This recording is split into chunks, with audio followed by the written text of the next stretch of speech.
स्वरगंधार और Swarda communications and events की प्रस्तुति अल्टीमेट मेलोडीज ऑफ पंचम इंस्ट्रूमेंटल। इस महफिल में मेरे दोस्त अविनाश चंद्रचूड़ और हमारे सभी साथियों के साथ मैं आनंद सहस्रबुद्धे आप सबका फिर एक बार हार्दिक स्वागत करता हूं। पंचमदा को लाल रंग बेहद पसंद था। लाल रंग का शर्ट, लाल रंग की जैकेट, कभी कभी तो लाल रंग की ट्राउजर्स भी पहन लेते थे। तो गुलजार साहब ने पंचमदा का नाम रख दिया लाल कौवा। अब पंचमदा भी किसी से कम नहीं थे। गुलजार साहब क्योंकि सफ़ेद लिबास पहनते थे, इन्होंने नाम रख दिया सफ़ेद कौवा। तो इनकी नोक झोंक, थोड़ी सी शरारत, थोड़ा सा कभी कभार झगड़ा, ये सब के चलते भी इन दोनों ने जो गीत तैयार किए वो हमेशा हकीकत से जुड़े रहे। रोज़मर्रा की ज़िंदगी के गीत थे वो सारे। अब इसकी एक मिसाल आपको देता हूँ। मेरी 4 साल की बेटी है, मैं उसके साथ खेलता हूँ, उसको डांटता हूँ, और ये सब करते वक्त मेरे मन में एक बात चलती है कि आनंद, एक ये दिन है और एक वो दिन होगा जब तुम तुम्हारी बेटी को विदा करके घर लौटोगे। फिर दीवानों की तरह उसको अपने घर में खोजते बैठोगे, वो कहीं नहीं मिलेगी। उसके साथ बिताए हुए वो सारे पल ढूंढते फिरोगे, वो पल भी नहीं मिलेंगे। क्योंकि पल एक बार बीत गया सो बीत गया, फिर वो पल आपको मिलता नहीं है। अगर कुछ मिलती है तो वो सारे पलों की एक कहानी। और यही बात गुलजार साहब ने देखिए कितनी खूबसूरती के साथ कह दी। एक बार वक्त से लम्हा गिरा कहीं, वहाँ दास्तां मिली लम्हा कहीं नहीं। एक कॉमेडी फिल्म में एक फिलोसॉफिकल गीत रखना, ये एक बहुत बड़ी सोच है। और उससे भी बड़ी सोच है एक कॉमेडी फिल्म में एक फिलोसॉफिकल गीत को इस तरीके से धुन में ढालना कि वो फिलोसॉफिकल लगे ही नहीं जब तक आप उस पर गौर न करें। इस गीत का जो इंट्रोडक्शन म्यूजिक है, मैं चाहता हूँ आप उस पर ध्यान दें। बेल्स, ग्लॉकनस्पील, ऐसे कुछ इंस्ट्रूमेंट्स को लेकर वो पहला इंट्रोडक्शन का एक पीस बजता है।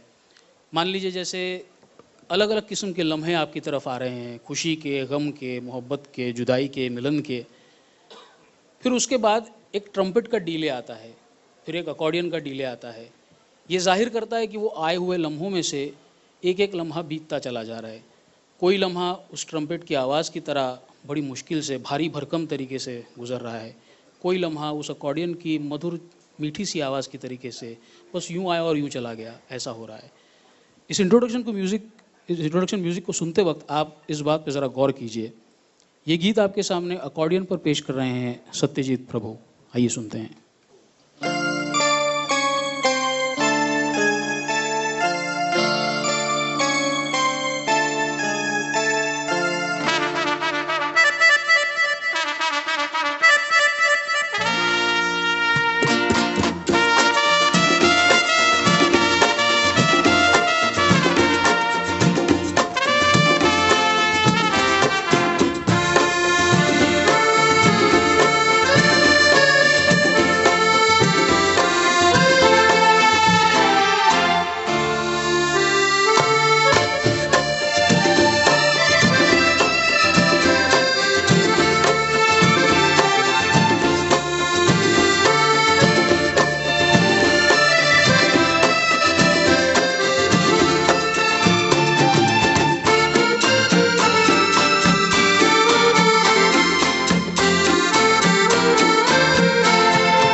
आत्ता मध्यंतराच्या दरम्यान आम्हाला बऱ्याच लोकांनी असं कंप्लेंट केली आहे की आमच्या पुढचा माणूस शूटिंग करतोय किंवा आजूबाजूचे.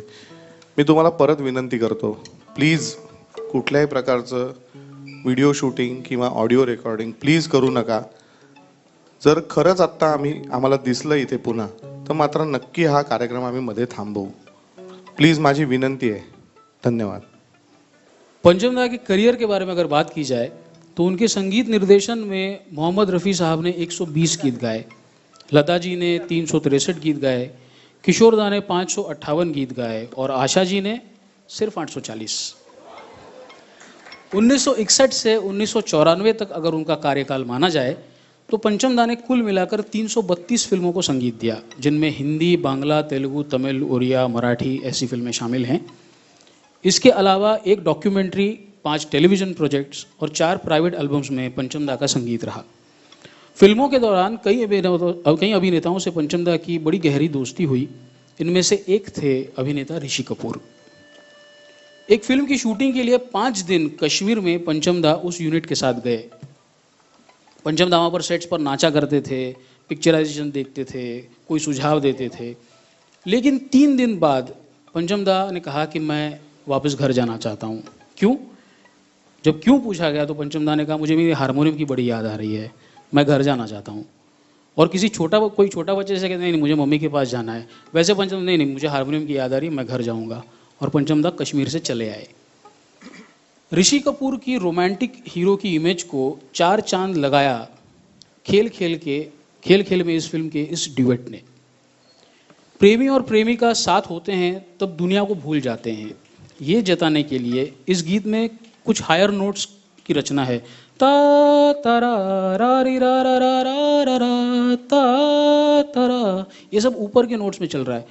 और ये प्यार की मस्ती में गुम होते होते जब अचानक से ये एहसास हो जाता है कि अरे दुनिया भी अपने आसपास है, तो ये हो जाता है. ये शायद ख्याल रहा होगा. जैसे मैंने पहले कहा, उनकी सोच क्या थी ये समझने जितना मैं समझदार नहीं हूँ, लेकिन मुझे ये महसूस होता है कि शायद ये सोचा होगा पंचम दा ने. तो पियानो पर अविनाश चंद्रचूड़ और पियानिका पर आनंद सहस्रबुद्धे नाम के एक साजिंदे आपके सामने ये गीत पेश कर रहे हैं.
पंचमदा की जयंती पर भारतीय डाक विभाग ने 5 रुपए का एक स्टैम्प जारी किया।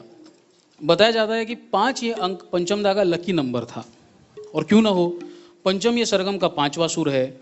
उनका असली नाम राहुल 5 अक्षर वाला है। तीसरी मंजिल उनकी रिलीज हुई 5वीं फिल्म है।